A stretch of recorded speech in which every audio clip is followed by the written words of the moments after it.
Are we good? I don't see it recording. Oh, there it is. Thank you. Okay, just Okay. popped up. Awesome. So we would like to thank you all to our kindergarten roundup. And this is basically a pre-K to kindergarten transition meeting, getting your child ready for your pre-K child ready for kindergarten. Today's agenda, the purpose is to work with parents to help your child have a successful entry into kindergarten and develop a positive attitude about school and learning. We're going to go over online registration, what to expect in kindergarten, the schedules, curriculum expectations, homework and grading, the assessments they will take, school discipline, attendance, and parent engagement at home. And as you can see, I was hoping our other teachers would join us, but we have our wonderful Miss Gates, our pre-K teacher. Thank you so much, Miss Gates. She is going to also co-facilitate this workshop. So we are so thankful for your time and for you being here. So thank you, Miss Gates. No worries. And for those of you who don't know, I'm going to introduce myself quickly just so that you guys are aware.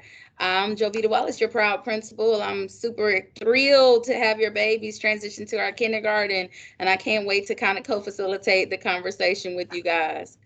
Ms. Gates comes to us with a plethora of experience. Not only has she taught pre-K, but she's also taught kindergarten. So I think that that adds real world application to this conversation so that you know that your babies are ready for what's to come. All right, so without further ado, Ms. Gates, we want you to take it away. All righty. Hi, everybody. I'm Ms. Gates, and I'm going to start this thing off. First, let's start off by registration, and it's online only. Okay.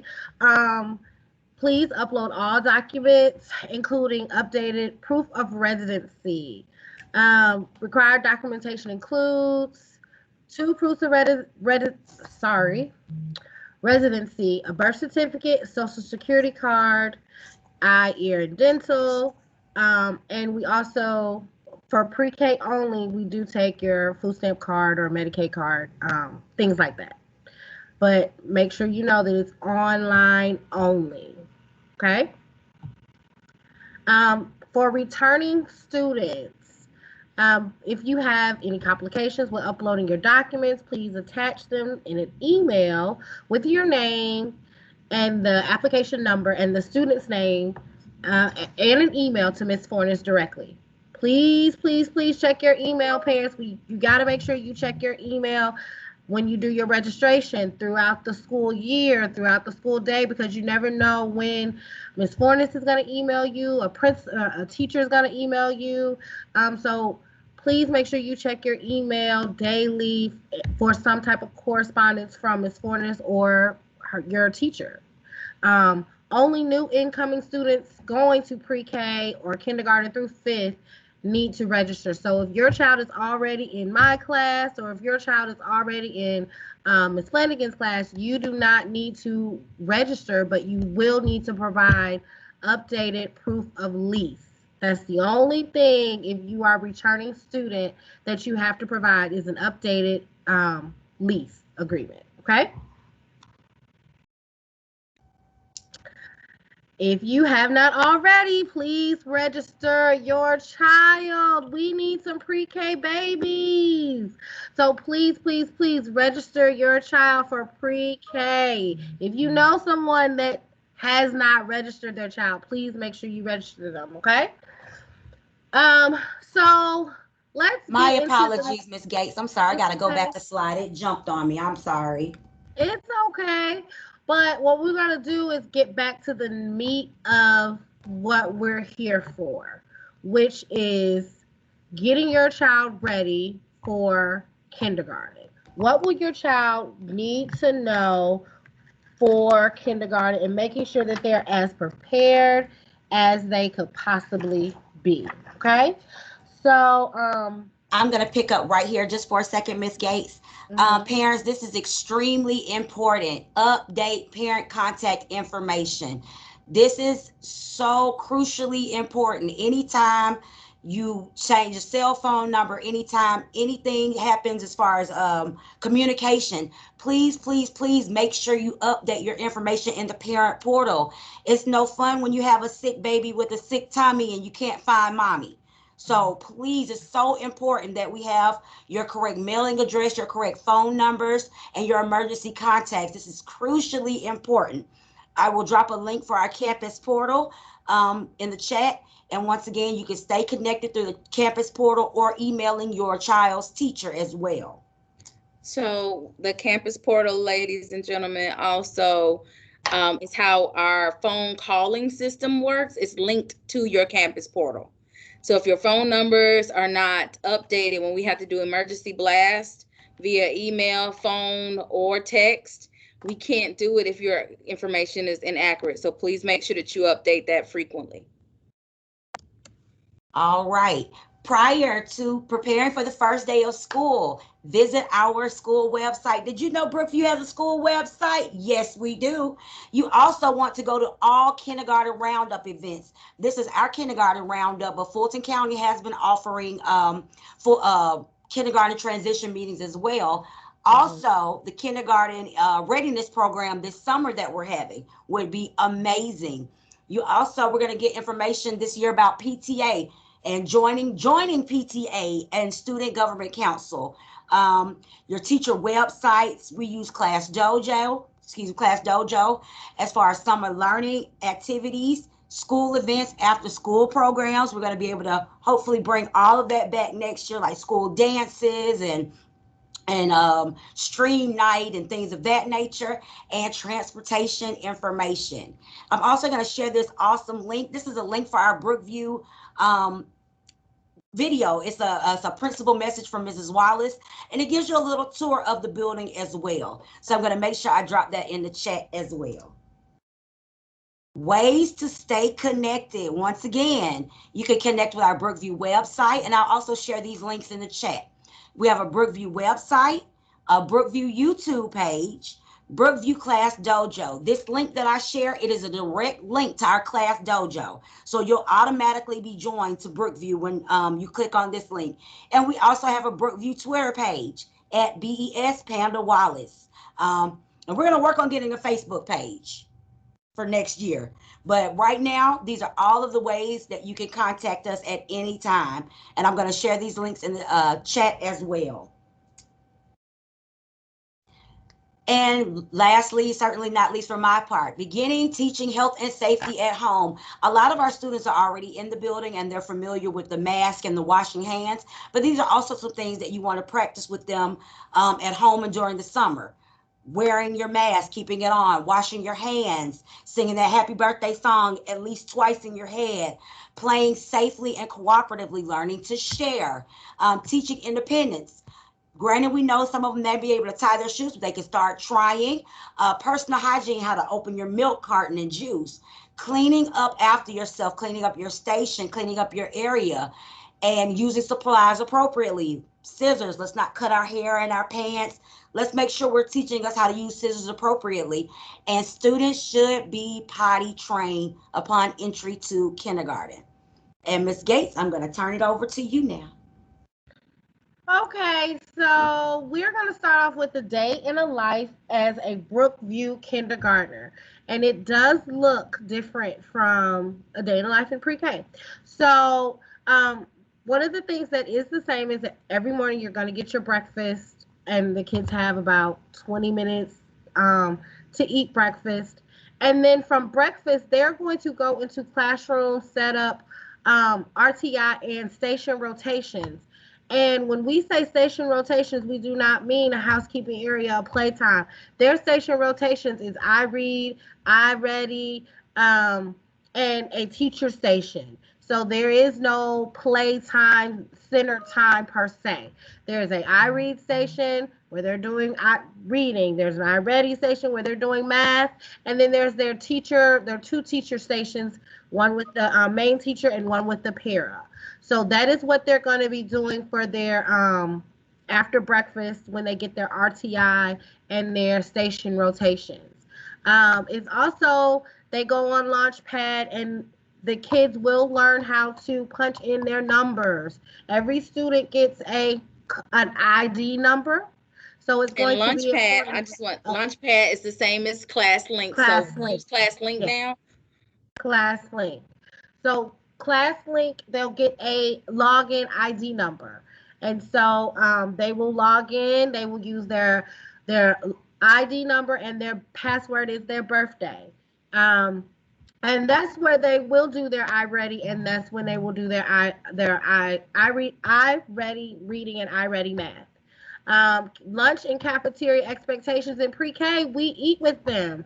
In kindergarten, their teachers do not eat with them. The teachers drop them off, and they have to sit at that table by themselves, and they got to open their own milks. They have to, be able to open their own utensils. See, in pre-K, we kind of baby them a little bit, but in kindergarten, they don't have that comfort. So they have to be able to be comfortable to sit down and eat. They get 20 minutes. They get 20 minutes to eat their food, maybe 30 at the most, and then they have to move on. So that's going to be very important. Routine, routine, routine, routine. They have no naps in kindergarten. As you can tell at this schedule that they have, there is no nap time. There is no center time. There is work time. So it's going to be very important that they kind of get out of that I need a nap situation. So when they do come home, they're going to be tired for a while until they get used to the rigorous schedule that they have at Brookville Elementary. Um, they Miss have an Gates, do you mind if I ELA chime block. in here? Go ahead. So what I would suggest at home is that we start limiting those naps. Like it's time to start changing that over the summer, because we get the most of our tears the first 2 weeks of kindergarten because of the transition from pre-K to kinder. Mm-hmm. So what we want to do is kind of mirror or mimic that in the home, where we have set times where we do things, where we practice moving around from like station to station in your home. Like, let's go to the kitchen for 20 minutes, then we're gonna go to math. It's so it won't be so foreign. The good thing is our pre-K does stations. They just do centers though, which Right. is more play and for socialization purposes. So now the adjustment for our little ones' minds is it is literally work and learning time at our stations. It's not blocks. We are working on math manipulatives for counting, for adding, subtracting. So, parents, that's a big adjustment that you can start having dialogue about so that it's not a culture shock when they get here. Right. And they're used to being able to choose what they want to play with. They're not going to get that option in kindergarten. This is what we're learning, so everything that we focus on is going to be with this standard in mind. Whereas in pre-K, they can say, Miss Gates, I want to go in block area and build whatever I want to build, and we allow them to do that. So that's very key and very vital in the kids understanding. And I've been talking with them about where they're going to kindergarten, and some of them are, I'm not going, or I'm in denial, but we know that they have to go. So I want you guys to really hone in on that and have those kids and understand that they're going, and this is something that they're going to have to do. um, Now let's move on to curriculum expectations. Literacy and math expectations. We do a lot of this, but as far as literacy, ask and answer questions about key details. And that's something that you definitely can do at home. When you guys are reading those stories at home, ask those questions at the end and see if they can answer you back key concepts from that story. If they can do that, boom, the teachers can check that off easily. Retell familiar stories using key details. Identifying the main idea. What is happening in this story? Demonstrate understanding of basic features of print. Turn pages. Follow words. Read left to right, top to bottom. Common high frequency sight words. Please, parents, work on those sight words. If you can read a sight word, it will help you be able to read, period. So that's why we keep pushing those sight words and sending that stuff home. Identify and write upper and lowercase And what I see sometimes is people always work on those upper cases, but you still have to do those lower cases as well. So please work with them on upper and lowercase letters. Recognizing and produce rhyming words. If you're driving in the car and y'all know y'all have a little 20-minute ride, hey, what rhymes with this? What rhymes with that? See if they can produce that, because they will have to do that in kindergarten. Count, uh, segment, and blend syllables. Ask them how many syllables are in this word. All this stuff is you can do when you're just trying to be busy and find something for the kids to do. Use a combination of drawing, dictation. Have them write something about where y'all want to go in the summer, and have them write and sound that out, sound those letters out. So those are all something that's not going to take long, but something they need to get used to, because that's what they will definitely be doing in kindergarten. For math, counting to 100 by ones and tens. Count how many forks are in that drawer. How many cars do you have? How many Legos? All kids, I'm sure, have Legos and Barbie dolls and different kind of blocks. Have them count. Tell you how many they have. Count forward and from a beginning number. So just say, hey, what number comes after 7? And then have them count from there. 8, 9, 10, 11. Can they do that? Those are math standards that those kids will have to be able to do. And typically for counting to 100, it's not an easy task for some students. So let's get that started now. So when they do go to kindergarten, it won't be like, what? Like foreign to them. Writing numbers 0 to 100, 0 to 20. Please do that. Compose and decompose numbers from 11 to 19 into tens and ones. Identify and analyze, compare, and create squares, circles, triangles, rectangles. Analyze and compare 2 and 3D shapes. We have introduced that, but let's hone in on that. Sorry, somebody was coming into our, hello, welcome. Classify and categorize objects based on physical attributes, length, width, size, texture. Those are still things that you can be doing throughout the day while you're cooking or while you're having them clean their room. Those are great. This is a great starter point of what they're going to learn all school year.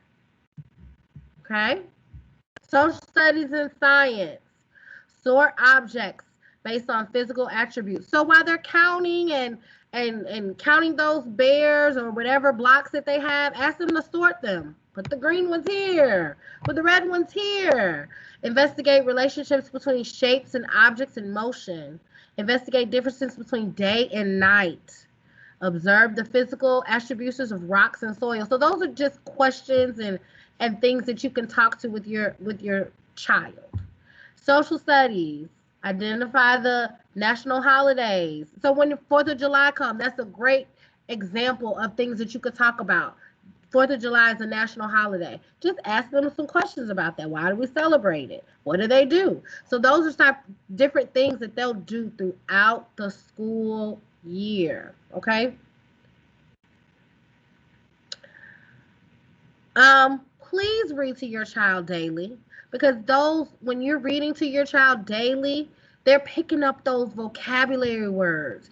And the more that they read, the more that they will truly understand. So if I can't say anything enough, but please read to your child daily, okay? And not just read to them, ask them open-ended questions, because that will help your child when they are getting BAS tested. When after they read, can they comprehend what they have read? Because you can read everything in the world, but if you can't comprehend what you have read, it's not going to really matter. They can't move your child up because they can't comprehend what they've read.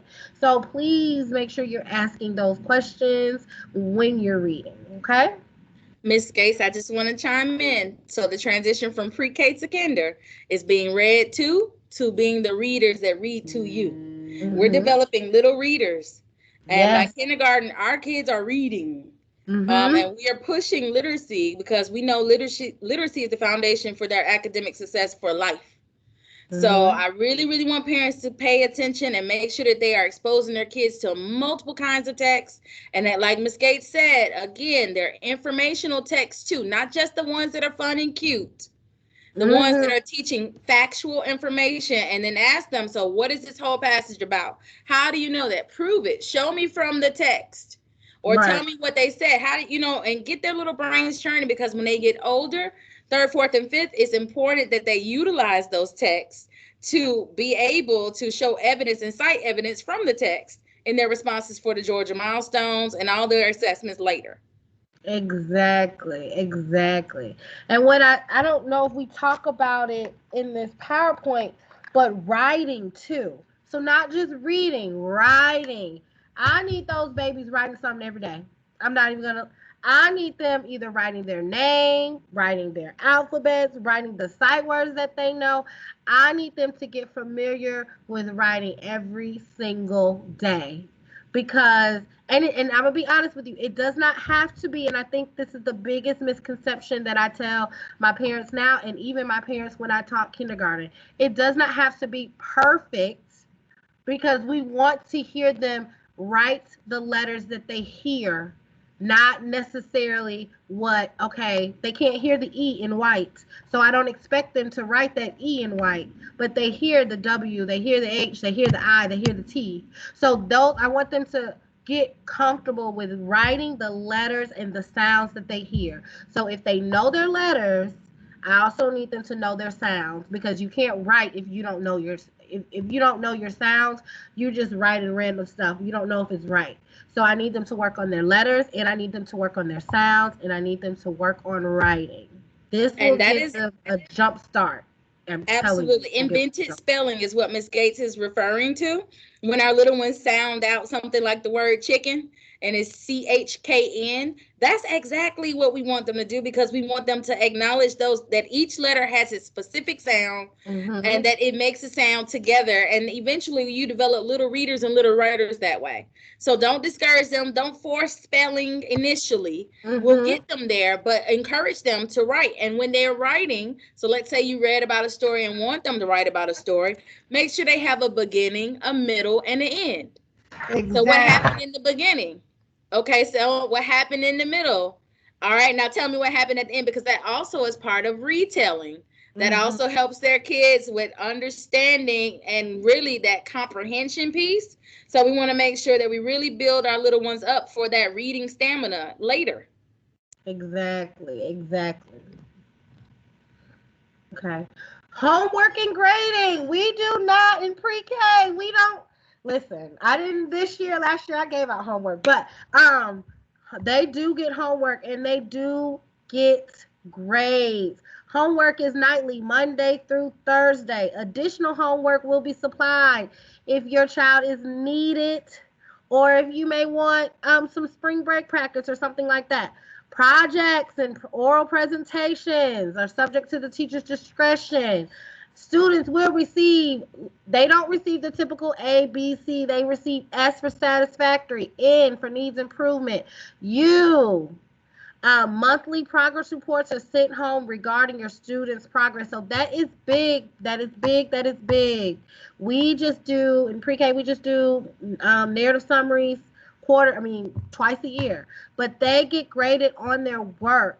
So don't think your child's work is in vain.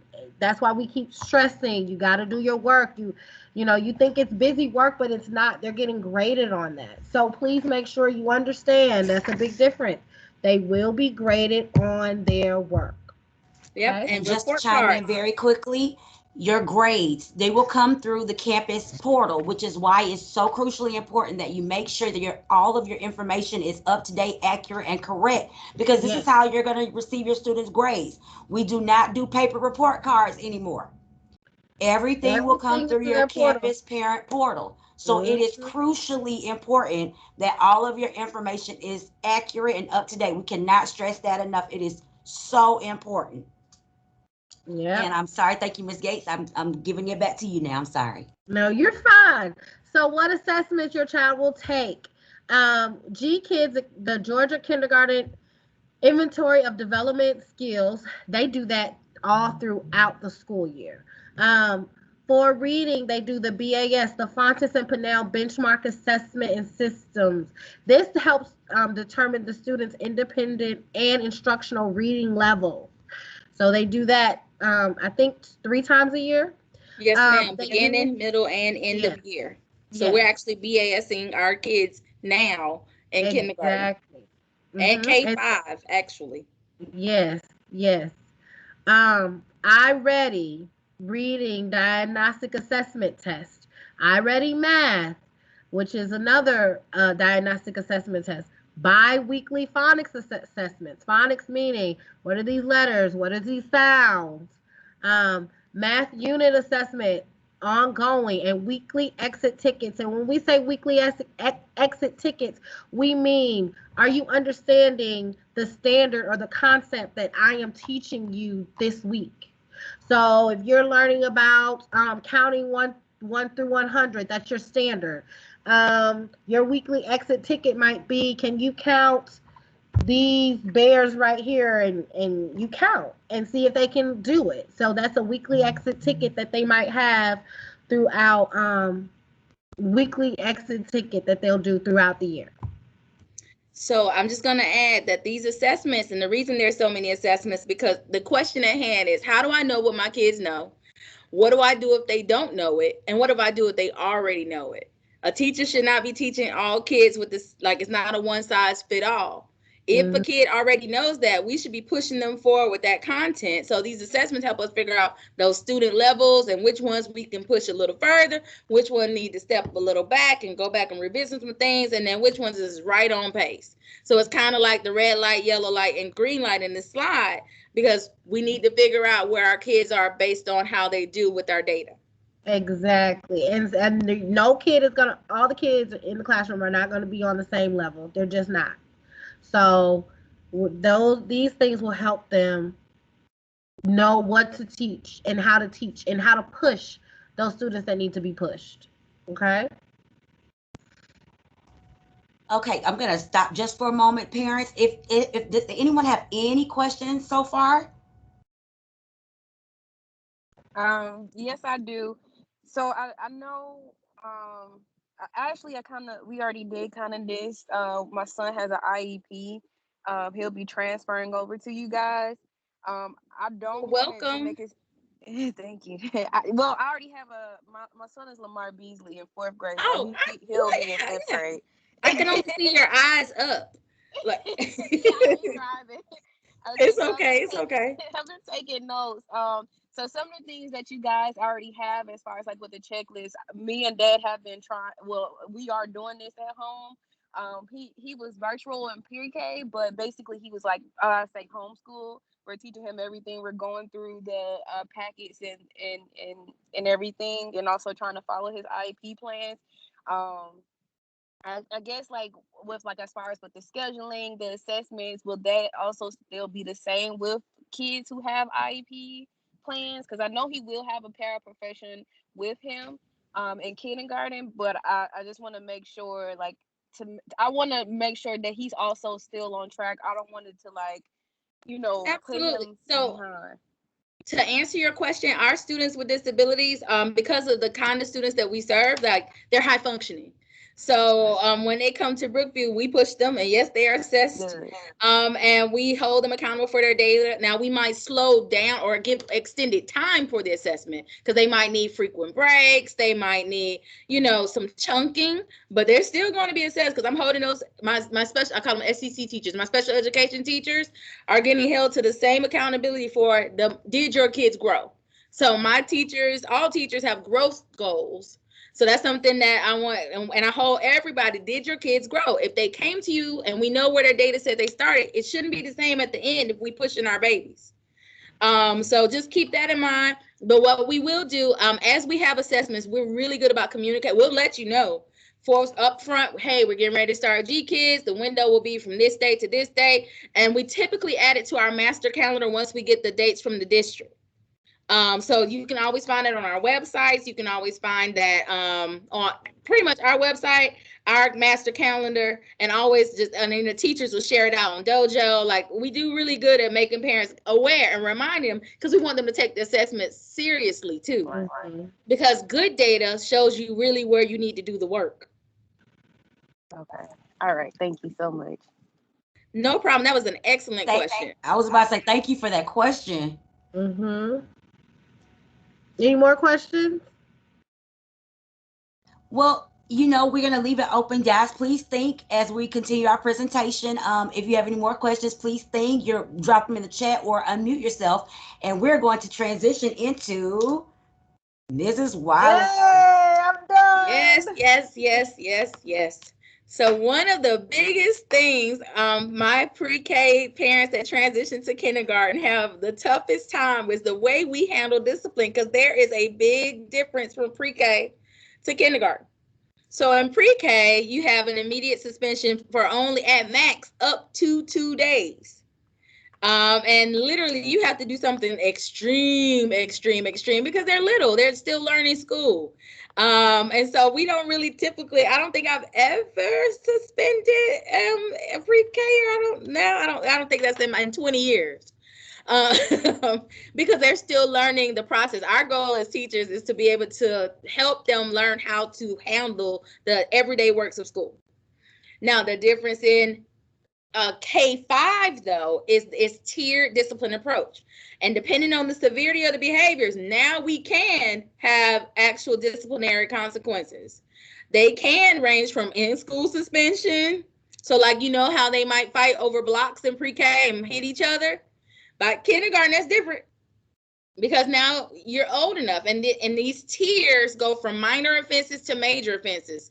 So what we do at Brookview is progressive discipline. Number one, our goal is not suspension. We want increased seat time. I need my kids at school.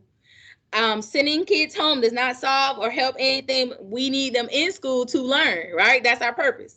So we believe wholeheartedly in a progressive manner for discipline. So we do supportive discipline strategies at Brookview.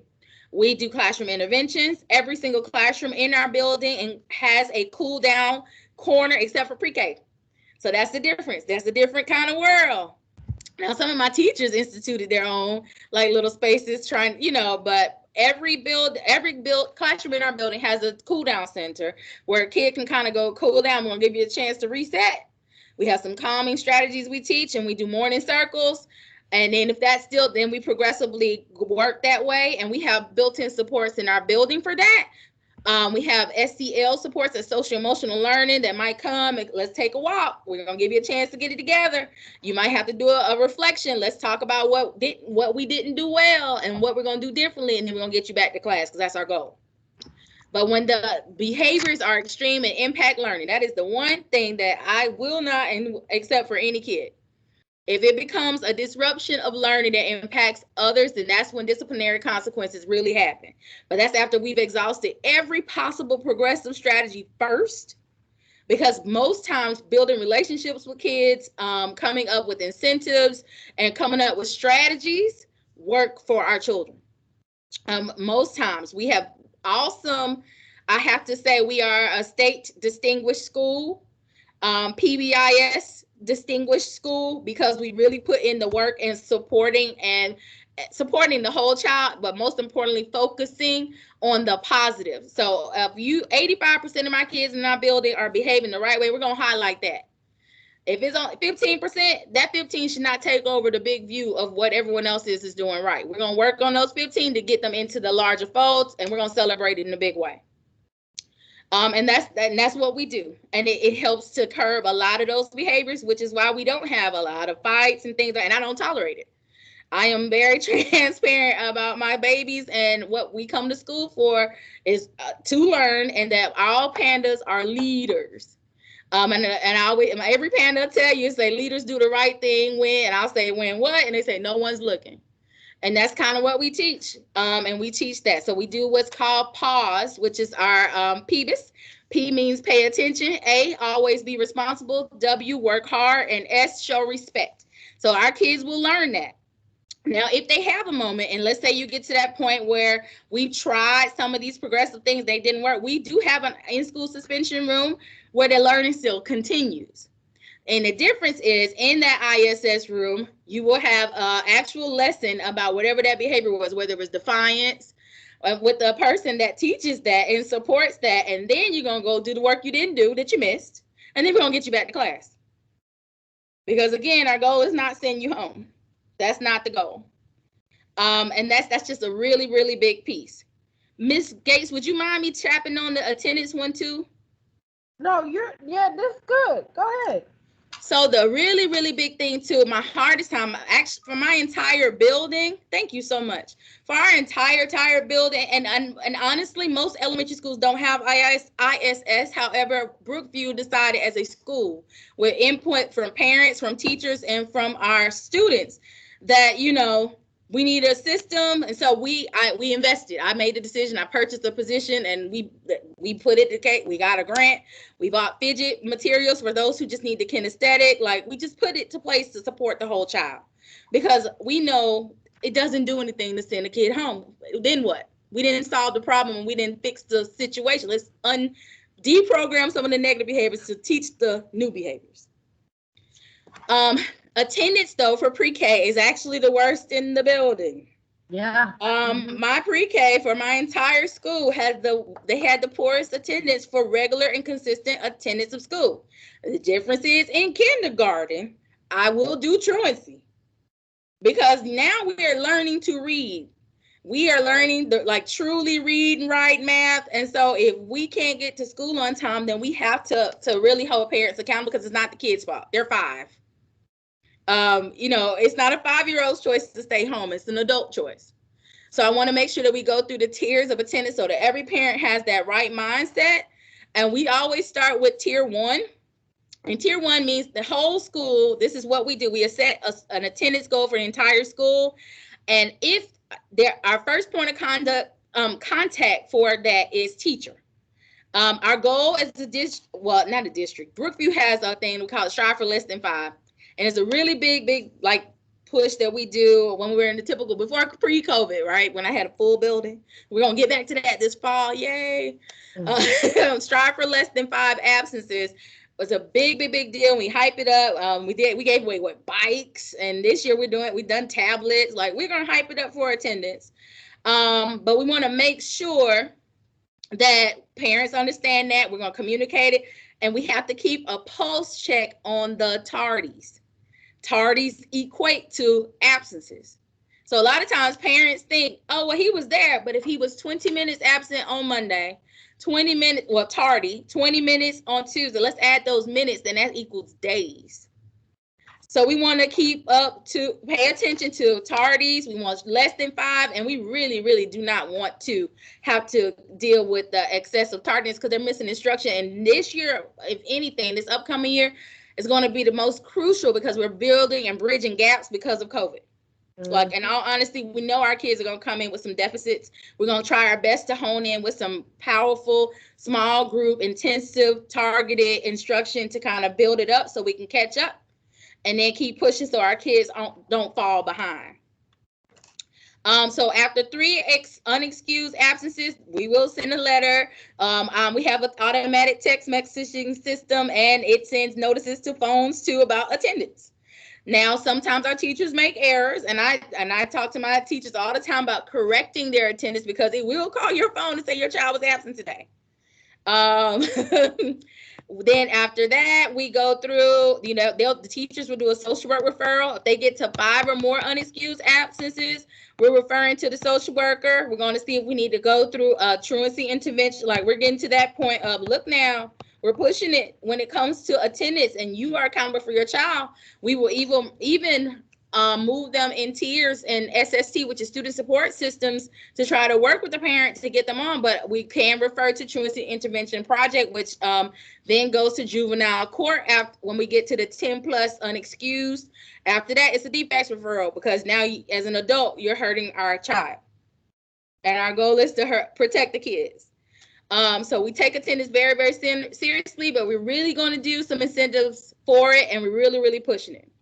A lot of parents don't realize, you know, it's pre-K, it's not as tight. It should be tight guidelines for attendance, but I don't get to control Georgia pre-K, but I can for K-5. And I need parents to understand that there are truly some penalties, like they can go to fines that, you know, we don't want to hit your pockets, but attendance matters. And then sometimes truancy so bad that parents can be imprisoned because it's a crime to not take your kids to school in the state of Georgia. So just keeping that in mind and make sure that your kids at the forefront. But I think that we have great parents with great intentions, so we don't ever get this far because we can work through truancy intervention before we get there. But I don't know if a lot of parents are versed in the law, because there is actual Georgia law for these actions. So I try to share as much information as I can with families. Any questions about attendance? Because I know that was a lot. Or discipline. All right. All right. Well, that picks up with parent engagement. I don't even know if I introduced myself. If I did not, my name is Tamika Freeman. I am our parent liaison for Brookview Elementary. And basically, what that is I bridge the communication gap between home and school so that we're all on the same page, making sure our kids are doing the right thing, making sure we're making sure they're growing, make sure they have no social skills. So I'm that piece, I'm that centerpiece that helps to bridge that communication. You will see my name a lot.